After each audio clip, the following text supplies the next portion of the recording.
Hi, my name is Sean Shaler. That's my friend Jesse Lobsfriend and co-host. Friend's almost like a slight at this point when you have a podcast that's loved by threes and Truthfully, fours of I fans. hate Sean, so I'm not his friend. But you're a great co-host. We can still interact professionally. If a We can. Pokemon podcast We can have a be considered good professional, we can do that. a good working professional relationship. And we'd like to introduce you to one of my very, very dear friends, Samantha Owen, who is fantastic. She's great. She's actually a children's librarian at Brooklyn Public Library up in New York. So we're going to talk about some cool things later related to that. But thanks for coming back. Thank Thank you, you. Sam. I'm really happy to be here. You say friend, I say poor sucker who you somehow bribed into being on a podcast about a beloved children's She TV show. volunteered to do this. Volunteered. Or did you ask me? I did ask I you. think he asked you, but we're so glad that you were willing to join. And Jesse claims that you are an avid listener, and that's so flattering to us that we have an avid listener. I'm the Pokemon. Before I forget, this is I would episode. love that. Sorry, Sam just said she's the Pokemon, and I approve. Oh, that's adorable. I gotta turn your volume up because I can only hear my own stupid loud mouth above you guys. Um, before I forget, this is episode 10, which is the secret village or something like that. Bulbasaur and the Hidden Village. That You are one. always so bad at this. Even if it's not really a village. I write it. It's really not. It's I write not it a down note. every time, and I write it in my notebook, and then I don't bring my notebook. So I don't know what the point of that is. So what good are you? None. That I click buttons. I'm a producer that gets to talk, and that's all. But Well, we love you. Bulbasaur in the Hidden Village, and that's my introduction. Jesse, I think you had some vetting questions you wanted That's to our ask Samantha introduction. before Yes. Yes, we have some great vetting questions. So, Sam, again, Sam is a dear, dear friend, and I'm so glad you're here. Thank you for agreeing to be on the podcast. So first, I want to ask you, what is your experience with Pokemon? When did you first find out about it? When did you get into it? Anything related to that you'd like to share? Well, I first encountered Pokemon in the 90s, like a lot of our generation. It was really popular in elementary school. And I mostly watched the anime. And I also had this Pokemon guidebook back when there were only 151 Pokemon. And I had that same guidebook, I bet. probably. I got it at Barnes & Noble. Yep. And then my guardian at the time read an editorial right before the movie came out that said Pokemon was too violent for children, and Pokemon got banned from the house. And I still have not seen the movie. Oh my God. No, I wasn't able to go see it. Funnily enough, I was still allowed to watch Dragon Ball Z. Well, thankfully, Dragon Ball Z is not violent. That's at right. all. Yeah. It's a famous show for pacifists, Dragon Ball Z. I mean, Gohan was a pacifist, but so fair. yeah, I just wasn't allowed to watch it anymore. And it was hard to sort of sneak Pokemon at school because Pokemon got banned from my school too. Because Actually, I went to Catholic school and it didn't get banned. that's not unheard of to me, because when I was in, I think, third or fourth grade, I had a friend who we had lots of Pokemon and Yu-Gi-Oh battles. Mhm. Pokemon battles, Yu-Gi-Oh duels together, and eventually his parents burnt all of his cards of both. And I was like, oh my God. Why would you burn them? Give them away or something. It's Because- not a ritual. Because they were demonic, his Ah. parents said. well, Pokemon cards got banned from my elementary school because we were technically gambling.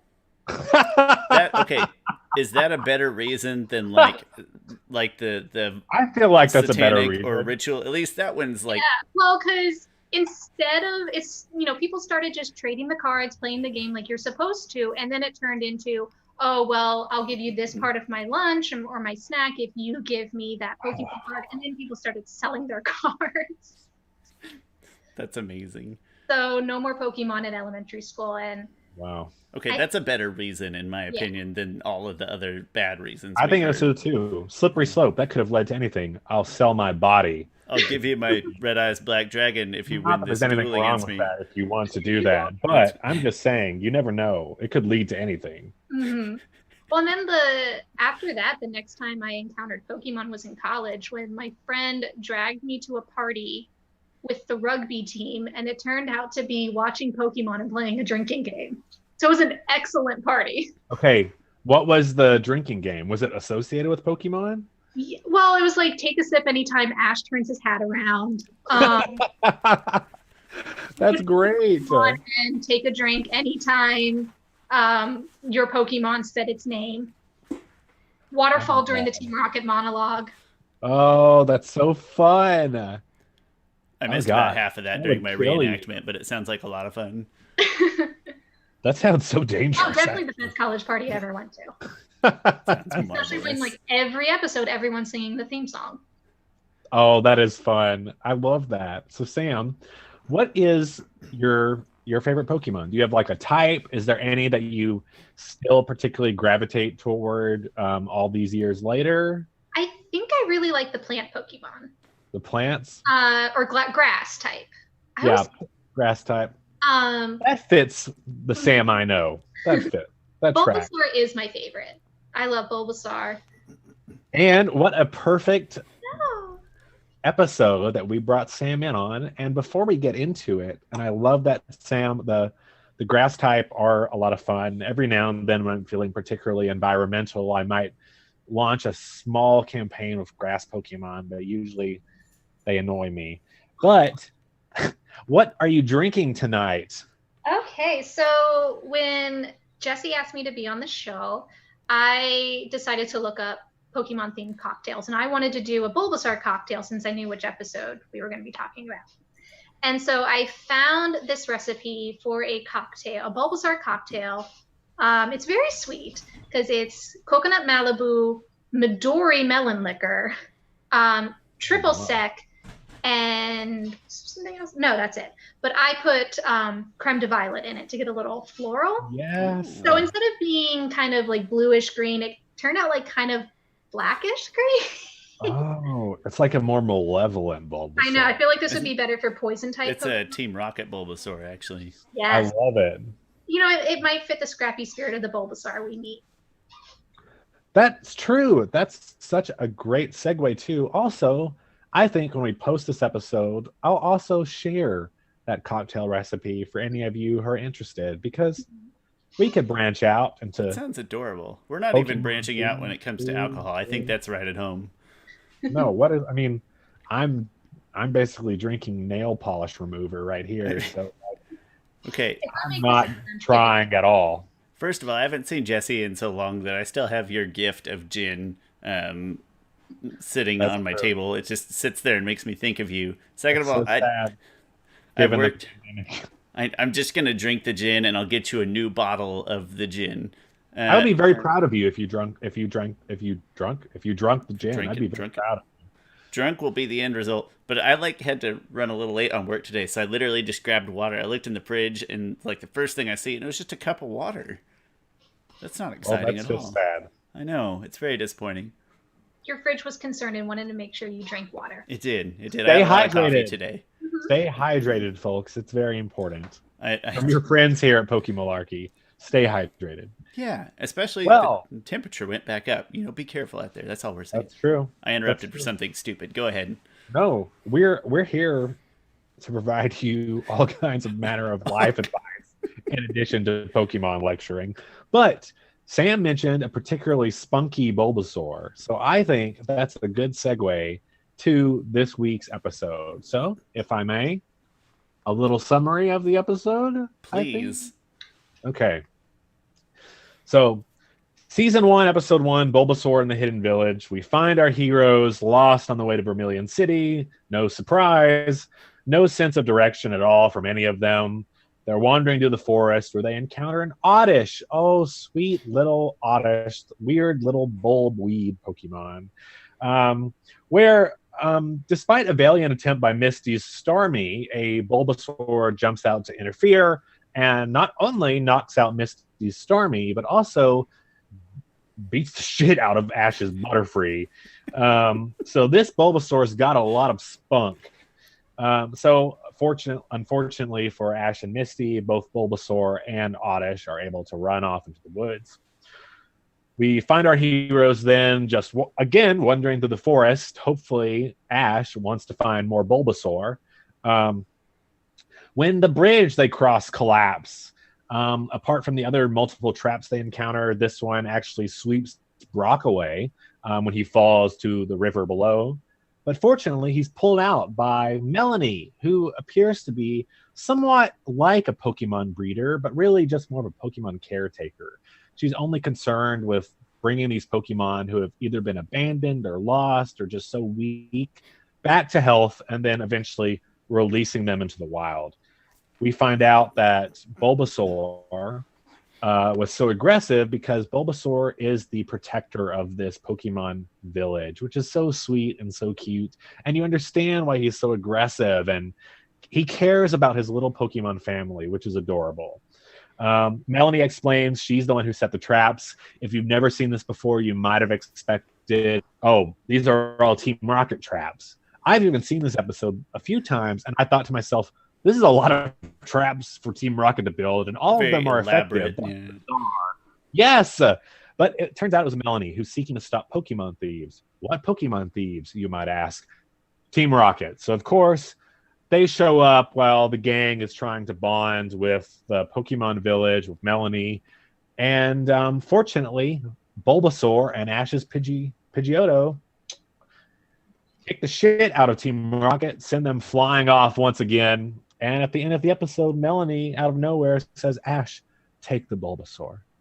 It needs to grow, and it can't grow here. And plus, the rest of the Pokemon have decided to become lazy as all get out because they know Bulbasaur is going to defend them. And I would like to take that moment to remind you that these summaries are incredibly biased and not objective, and I insert a lot of my supposed to be objective in them as I read them.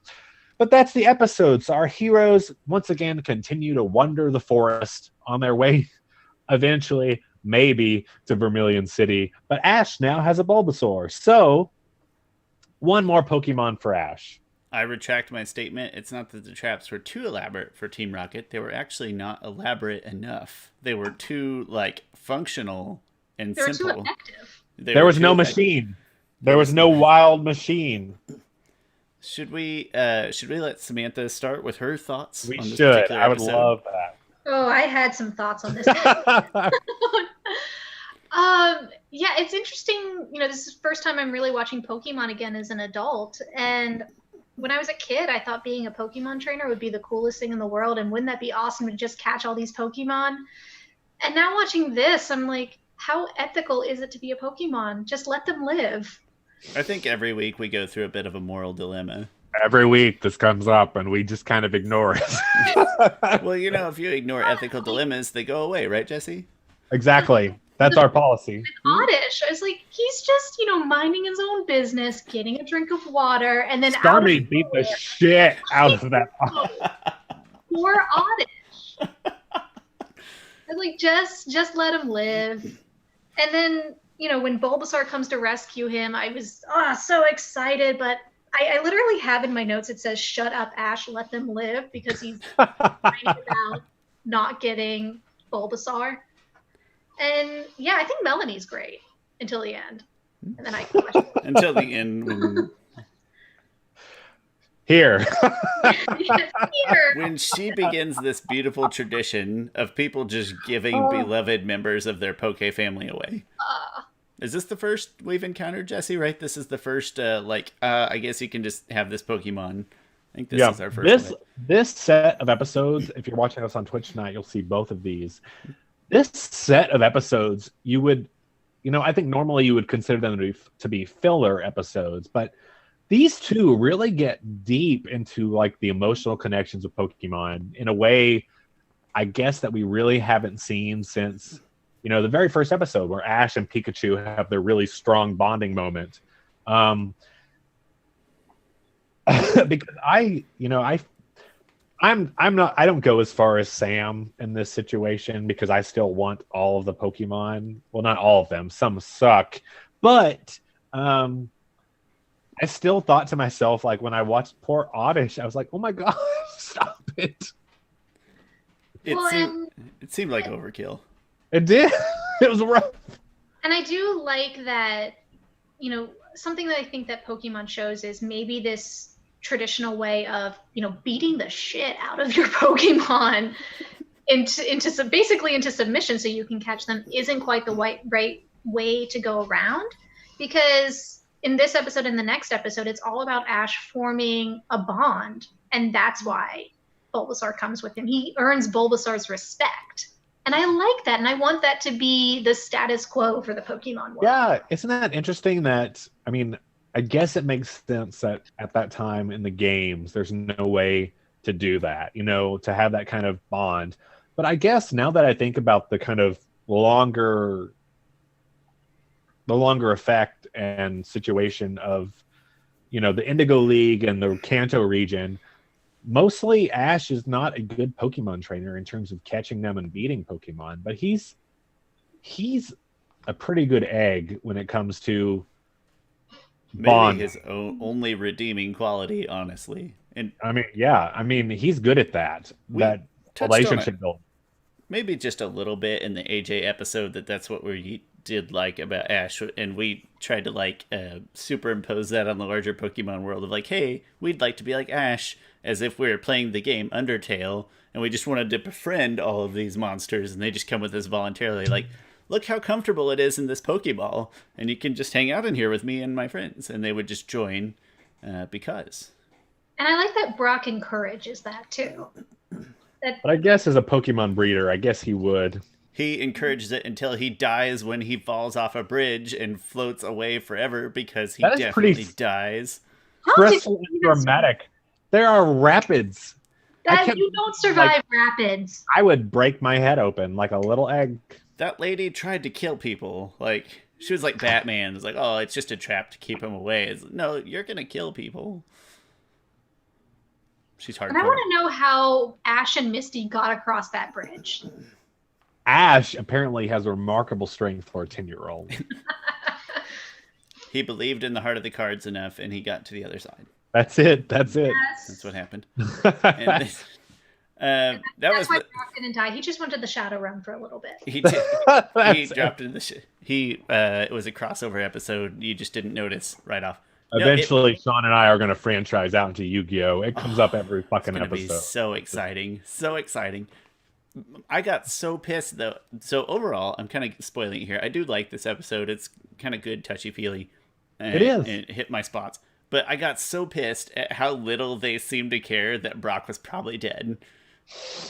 They just get to the other side and Ash has time for a little pun, and they're like, well, we better start looking for Brock or whatever. And it's like, he's already dead. And I know he's not dead, but I saw how far that looked in cartoon terms, and he's dead.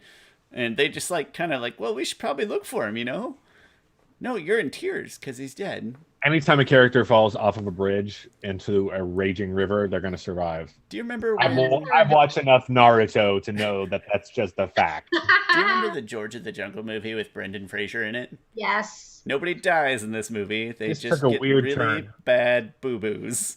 And Yes, that's because he falls off a bridge into the rapids.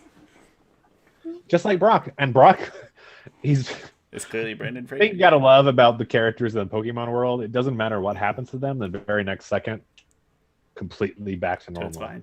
Well, and I think that's a testament to Brock's hardy nature, or just hashtag cartoon logic. Well, I also I'm looking at my notes for this, and I had questions about how prepared are they to be out in the wilderness camping, because I couldn't remember what this note was, but now I do. It says, don't any of them have a knife? And it's from when Misty and Ash are in that net. And they're trying to figure out, how do we get out of this net? Only Brock, apparently. They literally start the episode off lost in the woods. It's hey, they're off the beaten path and they're walking through the woods. These are teenagers. These are children. Ash isn't even a teenager. He's a child. He would be in elementary school. Exactly. And it's just it's letting people who don't even have a Boy Scout education into the wilderness to just do whatever. No wonder they're lost for so long. In the next episode, very briefly, Misty mentions they've been wandering around for 10 days in the woods. And I appreciate how snarky the narrator is at the beginning, where he says they're going to rely on Ash's instinct, which will surely get them into trouble. I think that the narrator gets the best dialogue because He he's does. sort of the least restricted by what's been animated in the translation, if that makes sense. Because he's just the narrator, Yeah. right? They don't have, so it doesn't Yeah. have to pair. So I always love the narrator's commentary. He is us. He feels what we feel. One of my favorite moments in relationships in this episode was a slight reversal of what normally happens in all these episodes, which is normally set the scene. Brock gets crush on girl. Normal. Happens every time. Misty cock blocks him. That's just it. That's the end of it. She usually does that with a little bit of pain and suffering. But in this episode, every time Misty taunts Brock like straight up like smack. Shut up! Quit talking about it. I think Brock was even more emotionally invested in this potential relationship because Melanie's a lot like Brock. I mean, this is what Brock's about, you know, taking care of Pokemon, strengthening them, helping them out. And I really, for this first time, just really wanted Brock to get his. I was just like, yeah. Melanie's probably the same age. I can't tell the age of anyone in this world. I don't know. Could be 10, could be 30. No idea. Exactly. No idea. Everyone is apparently self-sufficient at 10. They are. It's amazing. When I was 10, I mean, I'm pretty sure I could tie my shoes. I don't know. When I was 10, I couldn't even beat the Game Boy Color version of this game. We couldn't beat I fake can't Pokemon. be trusted in the wilderness. Not to mention the wilderness. Ew. Exactly. Yeah. Ew. Yeah. Yeah, and I'm just I think this is my relationship with anything I watched or read as a kid and then returned to as an adult. I'm always questioning like how are you getting money? How are you taking care of yourself? I don't understand. Where are your parents? The money thing comes up better in the next episode, which I'm glad you're here for, by the way, because there's more like Pokemon ethical stuff and money stuff. And so I'm excited to dive into that next episode as well. It's just stunning though, because these are all legitimate concerns, and I guess the fun thing about being an adult and going back in these things, the funnier moments, for me at least, are funnier. Even if they're cheesy as hell, I still find them hilarious. But I'm so often thinking about how are you doing this? I just completely forget that this is a cartoon because I'm so invested in it, and I'm like, that makes no sense. Speaking of where do you get your money and makes no sense, I have to throw in here the damn stadium that Team Rocket flies on a fucking balloon. What stadium? Where is this coming from? The physics do not make sense with that. No. So this is where I think last time we started to talk, we're starting to turn a corner from Team Rocket that seems like it could have still been a viable foe if you're just watching it through the first time. Now we're getting into Team Rocket super sucks. I'm not gonna lie, I don't like it. I think Team Rocket could have been more charming with like the terrible homeopathic realistic methods and traps and home I just MacGyver-y love things. it. I love it. I love how terrible they are. I love this turn into just because they fly a fucking stadium. I know, Jesse, on balloons. I think There you're were right. not Though. enough balloons for that. No, there are not. Even the guy from Up would look at that and be like, "There's no way that's gonna work." No way. The mediocrity though is so fun, and like those two sitting there cheerleading while they're losing is so fucking funny to me. They try so hard. They are really committed to the bit, and I love it. Better and worse Team Rocket episodes. I like it when it's a little closer to home, but that's just personal opinion. I don't have any logic for that. If you like stadiums on balloons with vacuums hooked up to them, I still can't. When he said it was my idea to tie balloons to the stadium was my idea, and you're just the stadium. What are you talking about, James?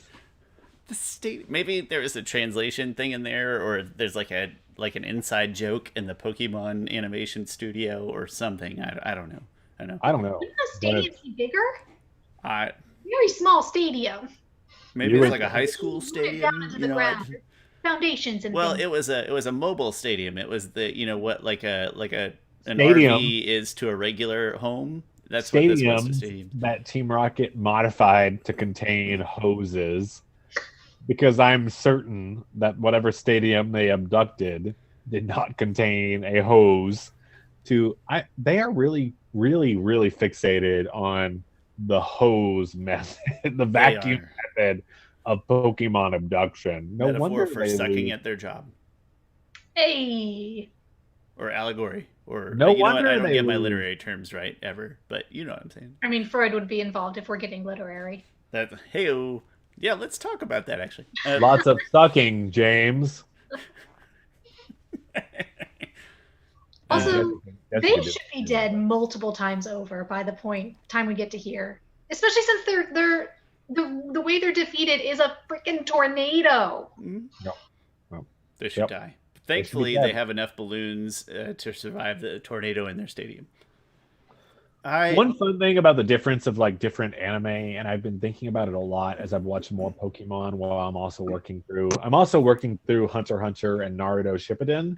So as I'm working through those two with Pokemon by its side, you very clearly pick up very early on, okay, Hunter x Hunter and Naruto Shippuden both have like juvenile elements, quote unquote, by how normal people would describe them. But when people get hurt in those shows, they are hurt and they stay hurt for whole arcs. But in Pokemon, fresh start every episode. Fresh start every you turn around and they're gone, they come back, fresh start. Fall off a cliff into raging rapids. Exactly. Fresh start. Not even wet. Not even wet. Still looking great. It's far more of a cartoon than an animated series. So it is. Mm-hmm. Do you guys want to talk a little bit about games? There's not a real good equivalent, but it's worth at least noting that in the games that no matter which starter Pokemon you pick, or even if you have Pokemon Yellow, you get like an easy opportunity to stumble on all these other starter Pokemon at some point. Right? They're prevalent in areas. They're not hidden. Not in the originals. In the originals, it's hard as hell to get them. Okay. But in Eevee, Let's Go Eevee or Let's Go Pikachu, you just walk across somebody who's like, here, take my Pokemon. Maybe that's where my memory's at. Charmander in the grass. Please take him and raise him as your own. Ash, before we get too far into that section, Ash lucks out too many times. Not only in this episode, but our next episode. Ash is just... He drives me crazy because he even makes a comment in the next episode like, well, I should still be trying to catch every Pokemon I can, or something like. I think that's the next episode. And I'm like, and what does he catch ever? In what universe, Ash, are you talking about now? The last things he caught. It's a good thing he's 10 because he sucks. A Caterpie and a Pidgey. I think that's it. Those are the last two he caught. Everyone catches those. Thank you. Ash is not special. I think you're Even though he does have these really sweet bonds with Pokemon, which I really respect and love, it just drives me crazy as someone who has had to suffer in the games to not just get them handed to me like he does. Ash, who has these great bonds with his Pokemon, until somebody offers him a rat on a boat, and then his bond is suddenly watered down, pun intended. But another episode for another time. It's a rat, Ash. That's another episode. You had a beautiful butterfly. Another episode, another time. But that is one of the most painful episodes. He just finds excuses repeatedly to try to get rid of Butterfree. One thing I really do like about, because I don't feel like there is enough to talk about in the games, and certainly not in the manga. I do like the idea, though, of in the Pokemon world, there are these people who, even if they're not, I definitely wouldn't be doing what Melanie is doing. It's just not what I'm doing. But that's sweet and it's cute, and it's good to have places like that aren't Pokemon centers, because Pokemon centers obviously are only seeing Pokemon that trainers bring in, that owners bring in. To have because the only other place I can think of that we get this kind of very not worried about humans and it's focused on the Pokemon is the Safari Zone. even though the Safari Zone, it is geared toward humans to get to come visit and see and still catch some, but it's still primarily focused on this is a reserve for Pokemon and it's more about Pokemon. I don't think we get a lot of those spaces in the first season. Is that right? You brought up some questions for me about, what are Pokemon's role in the environment in this world here? If you have all these trainers going around catching Pokemon, like is there, a similar, force out there to try to maintain, a diversity of species among the Pokemon in the wild? Because you don't see a lot of animals that we're used to, so you've got to think, oh, well, the Pokemon are taking that place Yes. in the environment, so maybe some of them should be left in the wild. Yeah, so that's a great conversation because apply chapstick regularly. Sorry, my light is flickering. Because you have to think about what, and it's so funny the things you think of on a rewatch as an adult when you're thinking critically about these shows, even if it is mostly in jest. You're like, there has to be something regulating, because I would imagine Oddish in the episode, the Pokédex Dexter says Oddish walks around spreading pollen wherever it goes. Obviously, then spreading pollen, potential to germinate, potential to have more plants, that has an important environmental function. That's a critical ecological function. We all know that. You have to spread pollen around if you're going to get plants to fertilize, if you're going to get all kinds of things to happen. So it does make you think, what kinds of things are set up in this world to govern that? Because it has to be important, because clearly there are no, at least as far as I know, there are no regular bees flying around. There are no regular butterflies flying around. There are Pokemon variations of this. So eventually there has to be a spot or some kind of ministry or agency that says, you have to leave this % of them in the wild to take care of us, because otherwise we're all going to die and perish. I want that fan fiction. I know, it leaves so many interesting... I'm increasingly convinced that Pokemon is a world that could be made mature. It could be made more advanced for people our age now. I think one of the kind of fallbacks on Pokemon that has not helped it is that there are ways that they could definitely punch it up to, we're in our late 20s, 30s.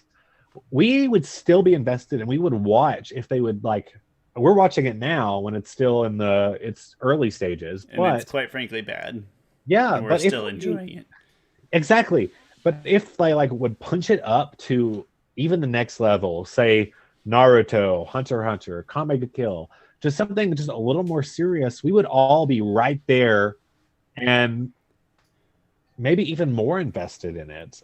It's an interesting proposition. Do Pokemon get experience just by existing, or could there be a fan fiction about this person who takes Pokemon at their base, smallest levels and cares for them things but doesn't train them, so then he just has all these old Pokemon but unevolved, so he's got a really ancient Togepi just in his head, Pokemon nursery, but they just stay babies forever and he doesn't ever evolve them, and then they just get old as baby Pokemon. The Pokemon nursery that you encounter in the games, if you don't pick them up, they don't evolve.